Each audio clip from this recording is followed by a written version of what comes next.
m'a amené dans la région, c'est la beauté des paysages. Pour entrer dedans, vous avez l'impression d'être comme dans une cathédrale avec le plafond doré.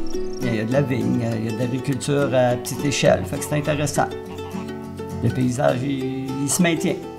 I could live anywhere in the world. I choose to live here because of the people and because of the surroundings.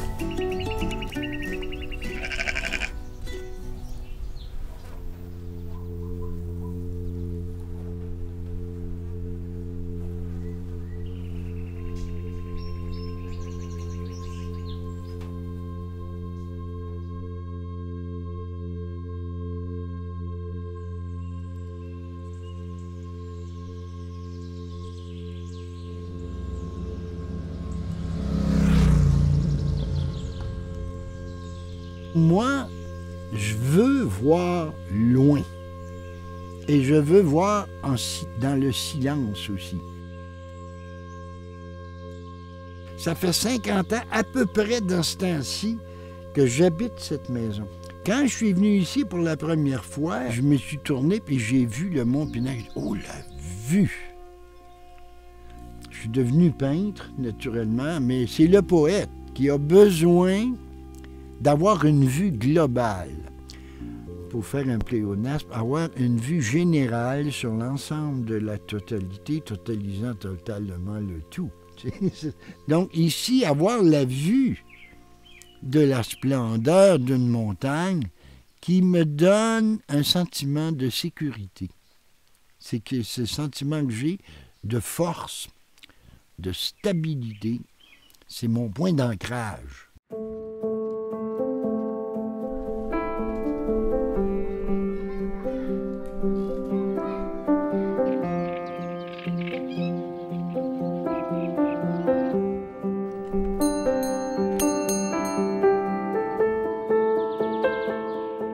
Ce qui m'a amené dans la région, c'est la beauté des paysages. J'avais l'habitude de venir me balader sur le chemin Saint-Armand qui longe la frontière américaine. J'ai trouvé une maison qui me plaisait, sauf que c'était pas la maison dont je rêvais, parce que je rêvais d'un paysage que j'avais pas dans cette maison-là, mais je me suis dit, je m'installe dans la région. Finalement, ma voisine d'en face, qui avait le paysage de mes rêves, le plus beau paysage de la région, à mon avis, là, a décidé de mettre sa maison en vente. Donc, j'ai acheté la maison. Et puis, me voilà installé dans mon paysage de rêve.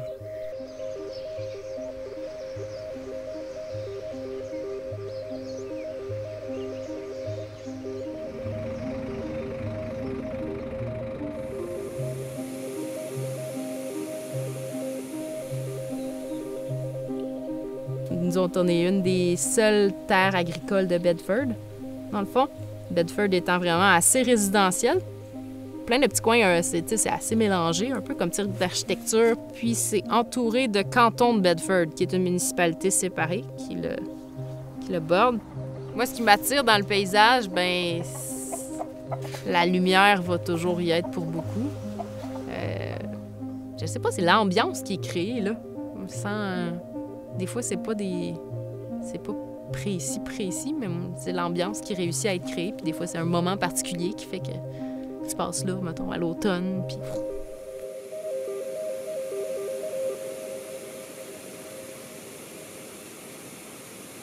Ici, on est en plaine.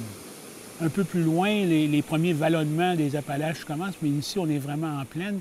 Et la plaine de Montréal finit à 5-6 km d'ici, essentiellement sur le chemin qui relie Bedford à Farnham. Les villages ou les développements sont marqués par les chutes sur la rivière au Brochet. Alors ici, le musée, c'est un ancien moulin à grains. Dans Bedford, il y a eu plusieurs compagnies, plusieurs industries, dont des aiguilles à coudre, Exceltar, etc. Il y a 4 chutes dans Bedford.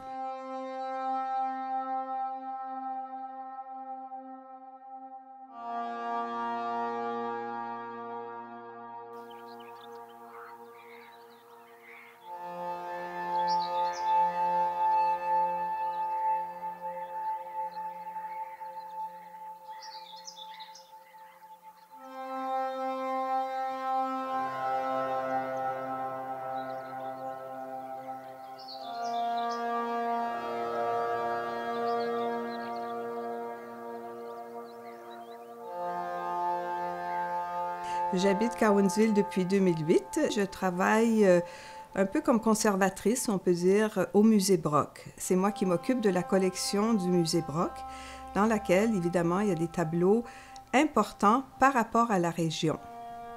Et ce qui est intéressant au Québec, le groupe Beaver Hall, c'était de peindre aussi le paysage en incluant l'humain. C'est un paysage qui soit cultivé, ou bien un paysage où il y a un bâtiment, ce qui implique qu'il y a des êtres humains autour.